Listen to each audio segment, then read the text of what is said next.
Hey guys and gals, what's going on? It's been months since I put out a video. I am so sorry. School hits and then we got that nasty flu bug that's been going around, and anyway, poor wife got real sick and I got pretty sick myself. So and been working on a bunch of house projects, put in a shed in the backyard for car parts, which is nice. So not everything's mixed, matched, and all over the place, which is really nice. And then started some home construction as well. So car stuff is kind of put in a back burner, and then working on another project for the cars. We're putting in a Max Jacks, and turns out that the cement slab for my garage isn't deep enough. So that's a project. So I have to cut out holes in the slab, in the garage slab, and take it down to at least 8 to 10 inches thick and pour concrete, put in rebar and reinforce it. But it's going to be a game changer once we get it put in. I'm so excited to have it. It's going to be a major blessing. Yeah, so super cool. Anyway, so it is Christmas vacation right now, and sorry, looking at the camera here. And yeah, so working on Grandpa D. I haven't posted anything about Grandpa D in a long time. I've had the Ride Tech Street Grip suspension for this truck for about 10 years. It's been sitting in boxes. I've just, other things, just as they do with life, just keep coming up. And yeah, so anyway, decided now's the time. One of my good friends, Ryan, got a truck, and he decided to put the suspension under it. He already has a truck, and he picked up another one, which is really cool. It's a real neat backstory. Hopefully sometime I can have him tell it to you guys so you guys can learn about it. But this truck's called Little Blue, and I think it's a 67 or 68, and he put a CPP suspension underneath it. And then he has another truck, little truck, which is a white truck, 67 or 68, and it has a QA1 suspension underneath it. So anyway, long story short, he was working on his blue truck over the vacation and just ripping through it, and lit a fire under my butt and decided now was the time to start putting my suspension under. Now, I'm not going to be able to do the rear of the suspension till the summertime, because my C10 here, my grandfather, when he bought it, he got the tow package, which has leaf springs, and the Ride Tech suspension, the street grip, is used with the trailing arms. So years ago I bought a donor chassis and towed it home that had the trailing arms on it. It was from a long bed with trailing arms. So I got that chassis, cut it up, still have it all on the side of my yard, and I used actually some of its suspension to start working on Grandpa D, the tie rod connecting bar, I don't know what you call it, and a couple of the other pieces for it, the idler arm bracket and things like that. So it was nice to have the extra parts. So if you have extra parts, hold on to them. I'm not saying be a hoarder, but they come in handy. So, long story longer, I'm working on the front suspension. Let me flip the camera around and I'll show you guys what I'm doing.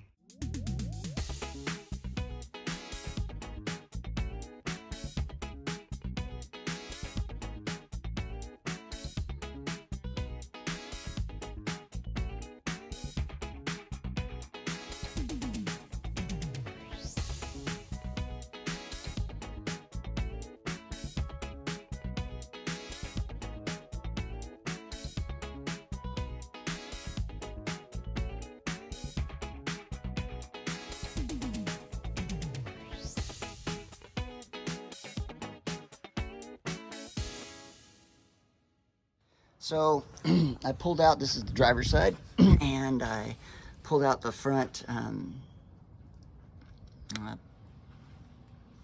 pulled out the spindle and the rotor and caliper, the whole front assembly, the control arms, all that. So a couple things that I ran into. The caliper wasn't coming off because it was still tight. It has these little grooves, and these grooves are factory. They were made to be a part of there, from what I understand. These little grooves right in here, and they go into the into the rotor. But that wasn't what was holding it on. It was actually the piston itself was out a little bit. So what I needed to do, once I unbolted it, it would not come off. And so I just got a C-clamp in, really lightly, just slowly compressed.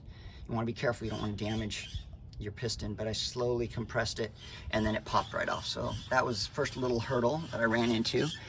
The other, just years and years of dirt and grease and dirt and grease just caked on. I mean, probably a 1/4 inch thick in some parts, maybe even a 1/2 inch, you know, just it was on top, like it's caked up here. You couldn't see the rivets or anything, all the way down this channel. The next problem I ran into was this bolt. Oops, can you guys see that? Right there. So I'll try to zoom in here. So there are 2 U-bolts. They go on each side of the control arm. If I can get my fingers here, I'll back up, guys. Sorry about that. So the U-bolt goes up right here, right up through here. And this top nut right here, really difficult to get to, especially with long tube headers. I think with regular headers it wouldn't be as bad, but with these long tubes it was real difficult. What I ended up having to do was I came in through the top here with some extensions, and I was able to get down through the back here and then use my impact wrench to pop it off. So that was pretty cool. It was cool to get it off. It's a pain in the butt to figure out, but hey, that's part of working on cars, right? Figuring stuff out. So what else happened? Oh yeah, the bottom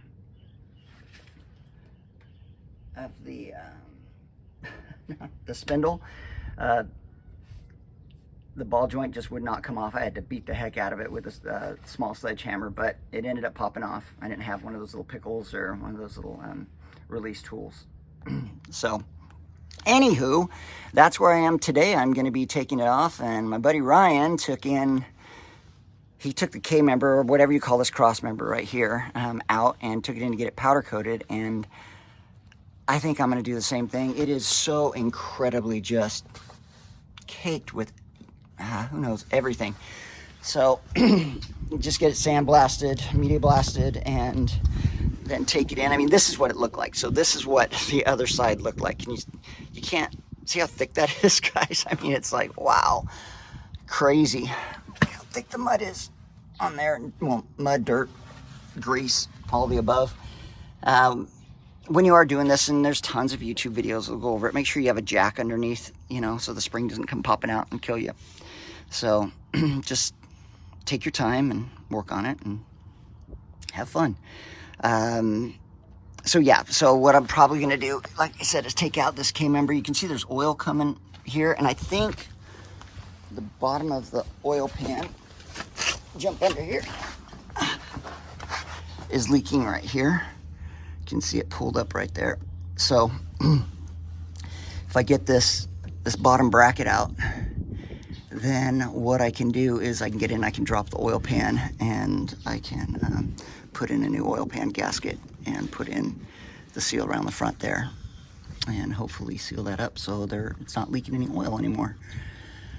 So that's kind of what my Christmas project is going to be. These are those U-bolts I was talking about that go in the bottom of the bottom control arms, or your bottom A arms, and on the other side they're real pain in the butt. So today I'll be pulling this all apart and getting it taken care of. And Ryan, which is really cool, was able to take out this beam without having to drop the engine. The motor mounts actually hold the motor in place, which is pretty cool.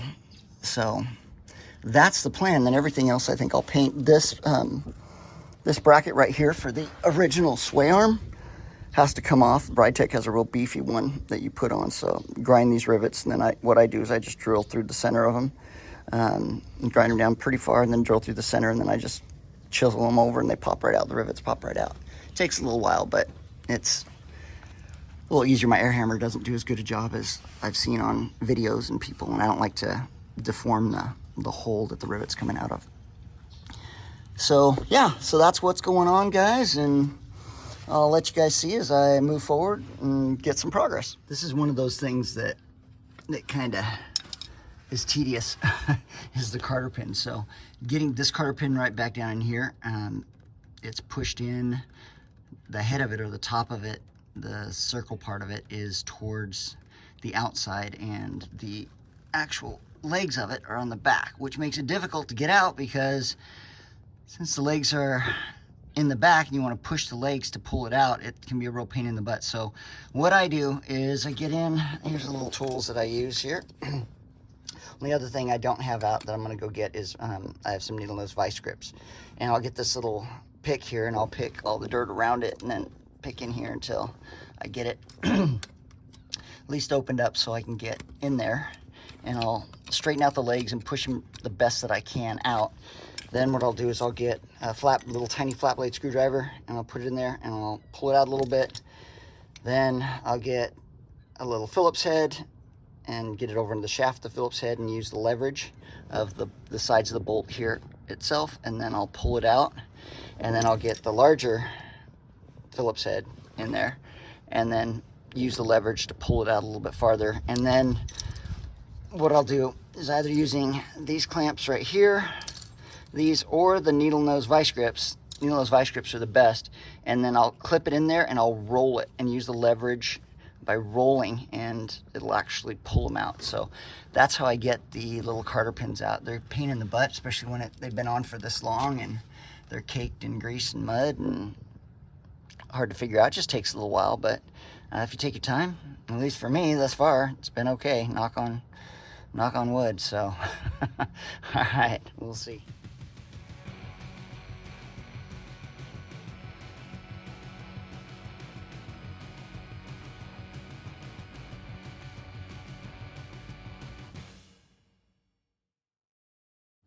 Okay, so when you're taking this bottom ball joint off of the bottom control arm, what's going to happen, or at least happen on both sides for me, is, notice I have the jack underneath. Be safe. That spring would kill you. That would be bad. So after getting the carter pin out, once you get it up to a certain level, it's actually going to start spinning, and the shaft and the ball joint will spin as well. And I got this pipe wrench on it, or crescent wrench on it, and it just, I could see it spinning. I could see the shaft spinning. So the way that I ended up getting it out was use this guy right here with my impact. I got an impact for Christmas, this new DeWalt, and this thing kicks butt. The DFC 900, this thing, man, it's awesome. And it just popped it right out. So a little action, get it done. So got that guy out. I'm gonna lower it down, and yeah, so that's where we're going. The bottom control arm is out. A lot easier on this side than it was on the other side. They run the factory runs the brake lines like right up next to it, right here. So once again, those U-bolt nuts were hard to get off. I have to take this top control arm off still. What else? Oh, thing I didn't like, or that I don't like that I see, is, as I crawl under here, look at this brake line. It is right next to that. Right there. Oh my gosh. Okay, so what I'm going to do is I'm going to take this brake line, and I'm either going to cut a hole in the bottom here of the chassis, or I'm going to come over to the outside, away from the shock, like right over here or something like that, and then flare the end of it and then run it up and through here and bolt it back, and then run along the inside over here. It'll still be by, I mean, you can't get away from being by the header, but at least it's not going to be sitting right on it. I mean, that freaks me out. Not that it's going to catch fire or anything, but it's heating up the brake fluid. It's going through there, so that's what I'll end up doing. So I'll reroute this line. I don't like that. And then I'm probably going to cut this tab off of here. And I don't know if that's like a bump stop, factory bump stop or what, but so I'm going to drop this. I am going to end up, I think I'm going to drop the K-member, the center section, so I can take it in, get it blasted and powder coated. And that is what I think I'm gonna do. But yeah, we're moving forward on a Friday afternoon, just getting everything dialed in. I've been listening to Rusty Wrenches on the YouTube. If you haven't checked out Rusty Wrenches YouTube channel, check it out for sure. He's the one that kind of got me into this when I decided I wanted to put a street grip on Grandpa D here. And I knew that I had the leaf springs in the back. I searched YouTube, and sure enough, he did the conversion, and he does a really good job detailing everything in his YouTube videos. So please check out Rusty Wrenches if you're doing a street grip conversion on your Tri-5 or doing wiring or an LS swap, any of those things. Really, really cool guy. Really good YouTube channel as well. All right, well, back I go under. I'm gonna get this guy off now, and yuck, cucka nasty. And yeah, and then I'm gonna start working on getting this guy taken care of. All right, after getting the top control arm off, it was stacked this high right here with mud and grease, and it just really started rusting away like big flakes. So I'm glad I'm gonna be taking this off, and I don't think it damaged it. I mean, there's obviously some metal gone, but I'm really, really glad that I made the decision to take this and go get it powder coated and blasted. So anyway, there's the stock color, orange, I think, that they put on it. So yeah, so the next thing is now to undo these calipers and brake lines and everything, and then pull this center section out. So, all right, on to the next step. Oh, let me show you guys what I was talking about as far as the dirt and mud and grease.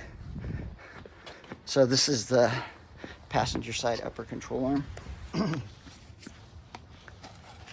Look at that, guys. Look at that. My gosh. How thick that is. Grandpa definitely kept everything greased, that's for sure. But hopefully it saves some stuff. But I, from that donor chassis, I've already had last summer or 2 summers ago or 3 summers ago, I had the control arms from that chassis taken in and powder coated, and I already have the Ritec bushings and everything put on. So these guys have just been waiting to actually go on the truck. So everything's been torqued down and set up. And yesterday I went and put the tie rods together, and then I sanded down and sprayed the I guess that's a tie rod attachment bar, I don't know what you call it. And then that's the idler arm bracket from the previous truck. I have the idler arm bracket, there's the tie rod, so I have the actual lengths and everything that were originally on him and stuff. So anyway, and then I'm going to take the shields and sand them down. I have power stop drilled slotted rotors that I'll be putting in the front to replace, and new Ray Bestis calipers that I'll be putting on. So the front will be brand new, and then when I do get a chance to do the back, way over there on the right there, the Master Power Sports disc brake conversion, rear disc brake conversion for the back of them that I purchased a long time ago with a proportioning valve and everything for the disc brakes in the back and the front. So right now it has drum brakes in the back. So slowly but surely, I'm glad I'm getting in and doing this. It's about time, and moving forward, here we go. It is the next day, and I'm out here. I was able to get all 4 of these bolts out, the 2 bottoms and the tops.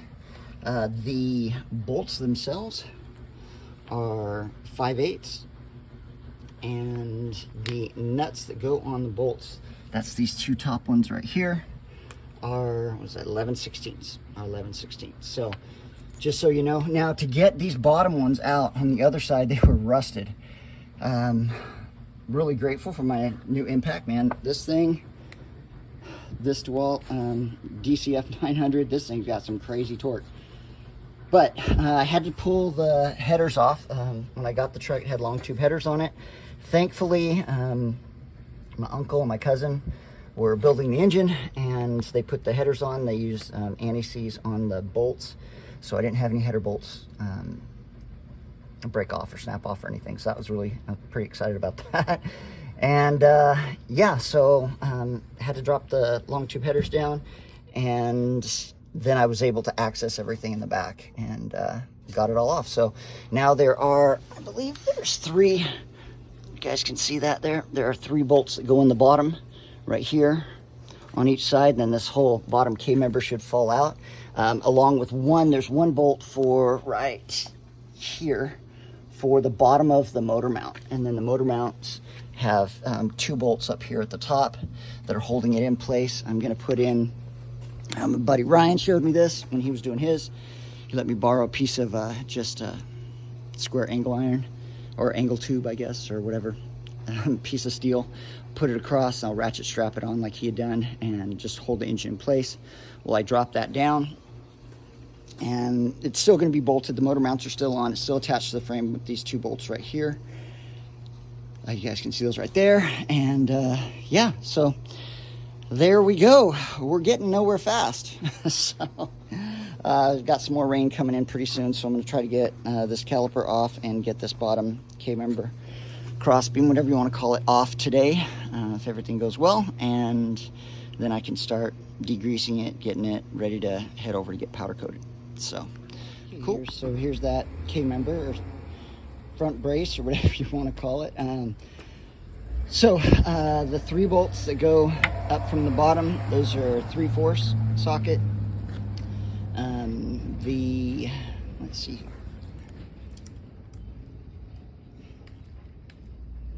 Got a 9/16 for the motor mounts. These are 9/16, and then 1/2 inch. There's 2 brake lines that are right by the motor mounts, and the only way that I could get them off, like I could not get back up behind them.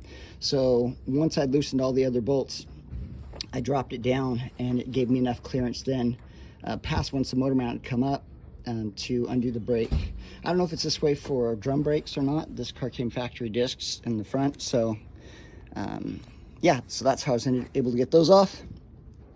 I'm going to drill these to 9/16. I've seen a couple things on Rusty Wrenches. He was talking about having the upgraded 9/16 U-bolts for it, so I think I'm going to drill the holes, widen the holes up for those. I have to make sure first that they fit the Ride Tech. I'm pretty sure, because that's what he has, is the Ride Tech suspension on his street grip. So I think I'm going to do that. And yeah, so there we go. And I think Dorman, he said Dorman makes those, so I'll get those. So what I'm going to do now is I'm going to,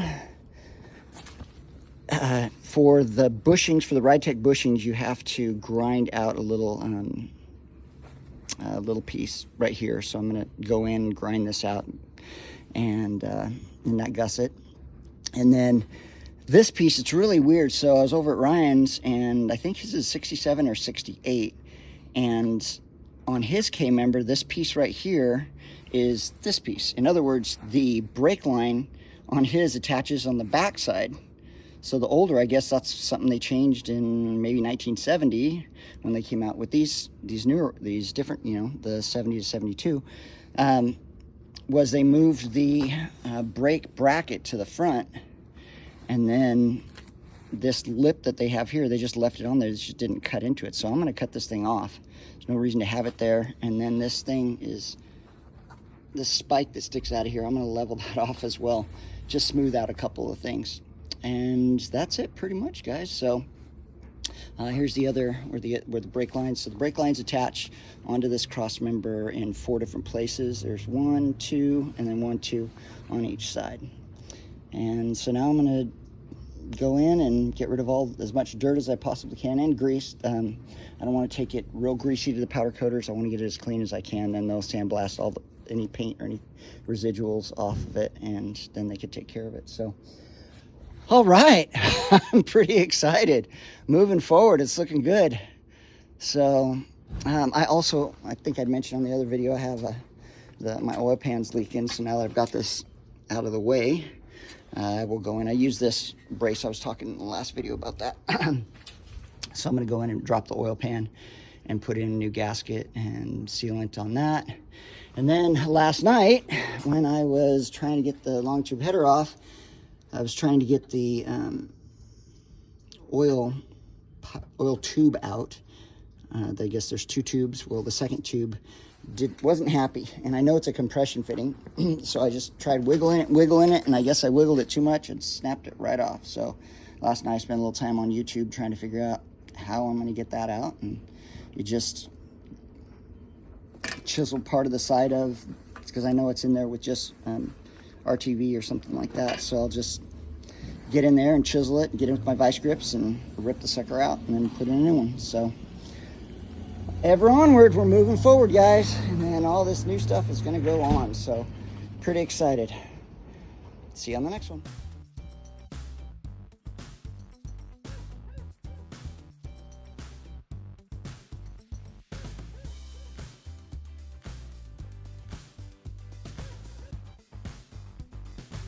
Okay, it is New Year's Day, and here's the cross member. What I'm going to be doing today is cleaning all of the heavy, thick oil dirt off here.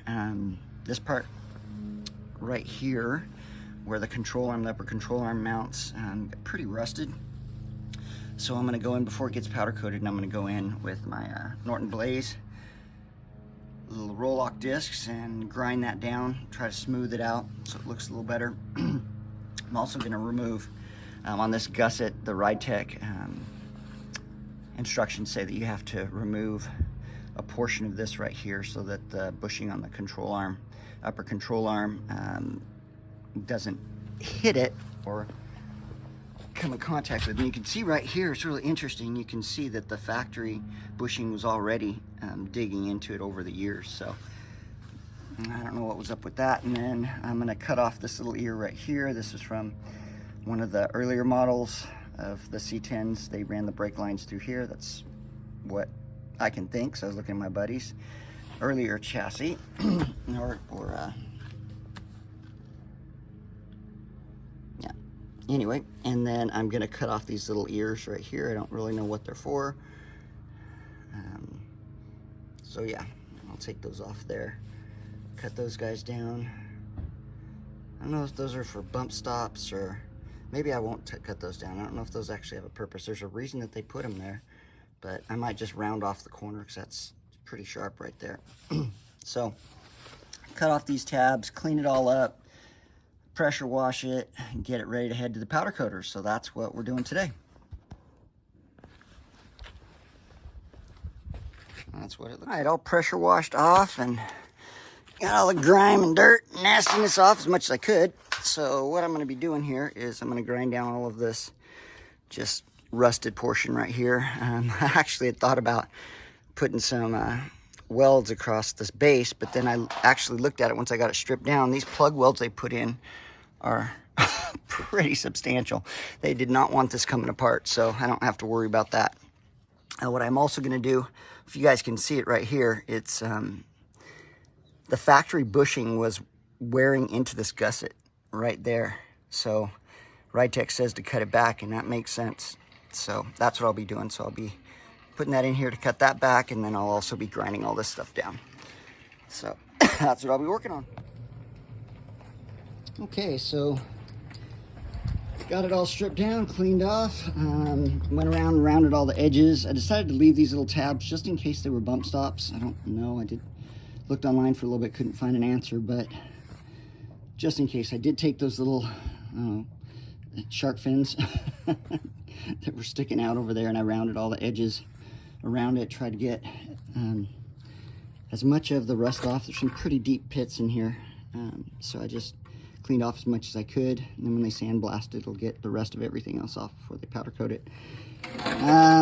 Yeah, so that's about it, guys. Just went through and cleaned it up and got rid of any little extra things. If there were bad welds, or the welds, not bad welds, but welds where it just had caked on bird's nests or anything like that on them, I cleaned those off, and then I ground down the side of this gusset so that the bushing could pass through without running into any problems on both sides. I didn't want to mess with the integrity of the gusset, but did have to grind that down a little bit. So yeah, so here we go, guys. It should be pretty much good to go. The last thing I have to do is drill these out to 9/16 for the larger U-bolts and for the lower control arms, and then that should be it. I think we are good to go. So hopefully, I don't know, we'll see where the next video comes from, but that's where we are. The next thing for this thing is to go to powder coating.